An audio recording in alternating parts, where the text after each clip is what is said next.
یہی بات میں آپ سے سمجھنا چاہ رہا ہوں کہ یہ اردن، بحرین، کویت اسپیسیفکلی ان کو ٹارگٹ، ایمیزون ڈیٹا سینٹر سے لے کے بحرین کے اوپر کل کی خبر تھی کہ ان کی سول ایویشن اتھارٹی نے بتایا کہ سسٹم جیم کرنے کی کوشش کی ایران نے.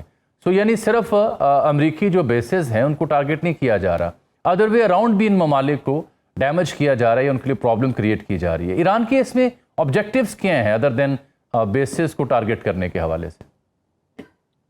بہت بہت شکریہ جامی صاحب، اور زاہد صاحب کو بہت میرا سلام. ہمیشہ آپ ہم سے وار زون کے اندر بھی سیکھتے رہے اور ابھی بھی سیکھ رہے ہیں. اللہ پاک ان جیسی آوازوں کو ہمارے لیے ہمیشہ رکھے اور ہمیں گائیڈ کرتے رہیں. میں امپورٹنٹ چیز دیکھیں، ہم پہلے بار بار ایک ہی بات کرتے رہے، آپ کے ساتھ ڈسکشن بھی بات ہوئی کہ Bahrain, you a E, Kuwait, مطلب اس میں آپ کو دوسری رائے نہیں ہے کہ they were the front line bases of the Zionist network، جو یہاں آپ کے لیے ایک بہت بڑا، یعنی apart from the American bases جن کو ٹارگٹ کیا گیا، لیکن یہ وہ آپ کے سیکرٹ اور کیموفلاج قسم کے فرنٹ لائن بیسز تھے جن کے بہت سارے کام تھے، جو کہ they were totally focused on the Pacific. آپ کے سینٹرل ایشین ممالک سے لے کے رشیا، چائنا، پاکستان، یعنی آپ کے گوادر، سی پیک اور یہ تمام چیزیں they were part of that project. Even Chabahar اگر آپ اس کو ایکسپینڈ کریں تو یہ اتنا سادہ معاملہ نہیں تھا، اور ایران کے لیے شاید ایک سب سے اچھا موقع اس کو ملا کہ انہوں نے جو آپریشنل بیسس تھے وہ مکمل طور پر ویپ آؤٹ کیا. اب آپ دیکھیں 230 ٹارگٹ ہٹ ہوئے ہیں مڈل ایسٹ کے اندر اب تک. یہ جو باقی 10 دن کی جنگ جو ابھی ہوئی ہے، اس کے علاوہ جو پہلے آپ کو جتنا گوگل انالیسز اور ڈیٹا بیس آپ کو ملا تھا اس کے مطابق، اور تقریباً 13 اوور آل جتنے آپریشنل بیسز تھے وہ ریلوکیٹ بھی ہوئے. تو میرے خیال میں یہ ایک بڑا اہم چیز ہے کہ آپ نے زائنسٹ جو پلان تھا ایکسپینشنسٹ اسرائیل کا، جس میں یو اے ای بھی بڑا حد تک انوالو رہا ہے، اور یہی شاید ایک وہ فیکٹر تھا جو کہ انویسٹیگیٹ کرتے رہے امریکن کو بھی کہ آپ جب تک ایران کے ساتھ ڈیل تو کر رہے ہیں لیکن آپ ہماری انٹرسٹ کو بھی دیکھیں، ہماری سیفٹی سیکیورٹی کو بھی دیکھیں، کیونکہ آپ کے جانے کے بعد باقی Iran will be very powerful. اب آپ دیکھیں اسرائیل کے اندر کیا ہو رہا ہے. اب ایک سوال بار اوقات آپ بھی شاید کریں گے کہ کیوں اسرائیل کو ہٹ کیوں نہیں کیا جا رہا. وہاں اگر دیکھا جائے اس وقت میرے خیال میں ایران کی بھی یہ کوشش ہے کہ کسی طریقے سے اپنے فوکس کرے کہ نیوٹرلائز کرے امریکن بیسز کو، جو اس کے لیے بہت بڑی تھریٹ ہے.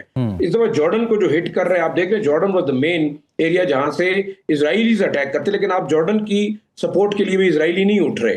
اسرائیل کے اندر اپنا ایک آپ دیکھیں جو نیتن یاہو نے حال ہی میں جو اکتوبر 17 کے الیکشن سے پہلے ان کی پارلیمنٹ ڈیزالو ہوئی اور اس نے کچھ کنٹروورشل لیجسلیشنز تھی.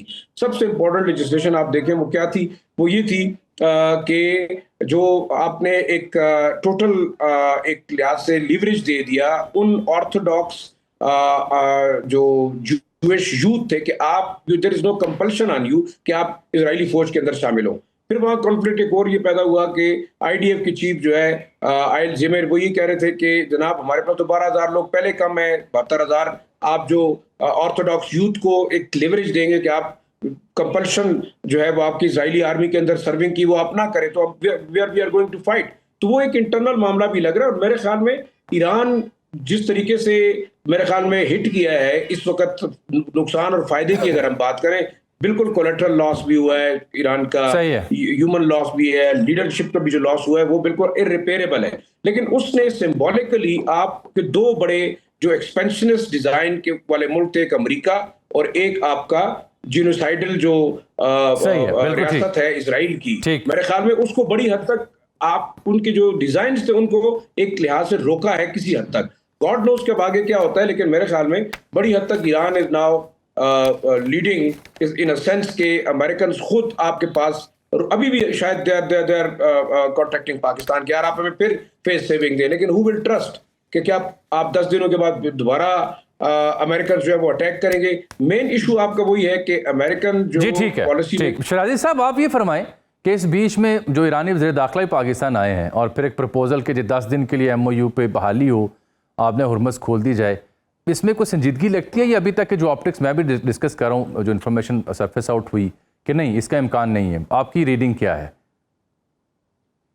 دیکھیں جاوید صاحب، جیسے جنرل صاحب نے فرمایا، دیکھیں پراکسیز کے ذریعے آپ مختلف جگہوں کو ڈسٹرپٹ کر سکتے ہیں. اب ایران اور جو ابنائے ہرمز کا معاملہ ہے وہ بڑا کلیئر ہے. اگر آپ انٹرنیشنل لاز کو دیکھیں، جب عمان اور ایران کے درمیان اسٹرپ اتنی ہے کہ they have the right over there water. اب اگر امریکن یہاں پہ ایک لحاظ سے وہ پولیس مین بن کے رہنا چاہتے تو ایران کبھی نہیں مانے گا. لیکن ایک بات بالکل حقیقت ہے, امریکنز بھی مزید یہ انوانٹیڈ وار نہیں چاہتے, کیونکہ اسرائیل آرام سے نکل گیا ہے. اب کیا اس جنگ کو پرولونگ کرنے سے آیا امریکنز کے کوئی اہداف ہیں جو حاصل کر رہے ہیں؟ کیا وہ اپنا ہرمز پہ قبضہ کر سکتا ہے؟ نہیں کر سکتا. ایک لمبی جنگ امریکنز بھی نہیں چاہتے, ایرانی بھی اب مزید نہیں چاہتے کہ آپ اس کو جو ہے پرولونگ کریں. مطلب ان کو ایک وے آؤٹ چاہیے, لیکن ظاہری بات ہے کہ آپ کو تھوڑا بہت, اس وقت بھی ہم یہ سمجھ رہے تھے کہ تھوڑی بہت یہ جو ہے کلیشز بھی ہوتے رہیں گے, اٹیکس بھی آف اینڈ آن ہوتے رہیں گے, کیونکہ they want to give a message کہ جنگ ان میں سے کوئی نہیں ہارا. حالانکہ دیکھا جائے تو ویزیبلی نظر آتا ہے کہ ملیٹریلی جنگ کون ہارا ہے, اکنامکلی کون ہارا ہے, سائیکولوجیکلی اس جنگ میں کس کو شکست ہوئی ہے, اور اس وقت بیک فٹ پہ کون ہے, اٹس ویری ویزیبل. لیکن ظاہری بات ہے امریکنز ایک سپر پاور ہے, وہ کبھی نہیں چاہیں گے کہ they would be in a position of retreat. یعنی کہ آپ نے ایک چکن فائٹ تو کریٹ کر دی, ایران کو وہ شاید اس سسٹم کے اندر لانا چاہ رہے تھے. لیکن اب یہ جو آپ نے بات کی کہ اگر ایران چاہتا ہے, بالکل میرے خیال میں ایران بھی چاہتا ہے, امریکن بھی چاہتے ہیں کہ ان کو پھر کوئی ایک اور فیس سیونگ دے, لیکن کون دے گا؟ کیا دوبارہ پاکستان, جس لحاظ سے آپ دیکھیں انٹرنیشنل میڈیا ہو یا آپ کا لوکل میڈیا ہو, پھر آپ کی سیاسی جماعتیں, دیکھیں اس حد تک پاکستان گیا. میرے خیال میں دونوں کو ایک بہت بڑی فیس سیونگ پاکستان نے اسلام آباد ایکارڈ کی شکل میں دی. اس کے بعد یہ چیزیں ریزالو ہونی چاہیے تھی, چھوٹی چھوٹی چیزوں کے اوپر. کیا اب امریکن یہ چاہتے ہیں کہ وہ پوری اسٹرپ کو اپنا ہرمز کی جتنا آپ کا ساحلی پٹی ہے اس کو ڈسٹرائے کر کے, اس کو ٹارگٹ کر کے کوئی اچیو کر سکے؟ نہیں کر سکے. تو وائی دس انوانٹیڈ وار؟ تو میں یہ سمجھتا ہوں کہ مے بی 10 دن کا یہ جو ایم او یو شاید اگر اس پہ ایگری ہوتے ہیں تو it's the choice of both اور دا وش آف بوتھ. میرے خیال میں مزید اگر اس کو کمپلیکیٹ کیا جاتا ہے تو لاسز دونوں کے زیادہ ہوں گے. ایران کا بھی بہت بڑا نقصان ہے. اب ایک سپر پاور ہے, وہ لگاتار ریلنٹلیس آپ کے اوپر بومبنگ کر رہا ہے, آپ کے انفراسٹرکچر, آپ کے پل تباہ ہو رہے ہیں, آپ کے واٹر سینیٹیشن پلانٹس تباہ ہو رہے ہیں, آپ کے ریلوے ٹریکس کو ٹارگٹ کیا جا رہا ہے. امریکن سے تو کوئی بتانے والا نہیں ہے یا پوچھنے والا بھی نہیں ہے. U N system redundant system ہے جو کہ ایک جو کہتے ہیں نا کہ انڈیو وار امپوز ہوئی ایران کے اوپر, اس کو روک نہیں سکا. تو دنیا کے ممالک تو ایسے بھی ہیں. اب تو آپ کو میرے خیال میں رود ہو کے یا محنت سماجت کر کے اس معاملات کو ٹھیک کرنا ہے. شرازی صاحب, یہ جو ایرانی وزیر داخلہ ہیں سکندر مومنی صاحب, ان کے ساتھ یہ چونکہ ٹیکنیکل سطح پہ مذاکرات ہوتے ہیں, میں ناظرین کو بتاؤں اس سے پہلے, اس کو لیڈ کرتے ہیں یہ, اور وزیر داخلہ ہیں, تو یہ آئے ہیں, ان کے ساتھ مختلف وزارتوں کے بھی کچھ اہم لوگ ہیں.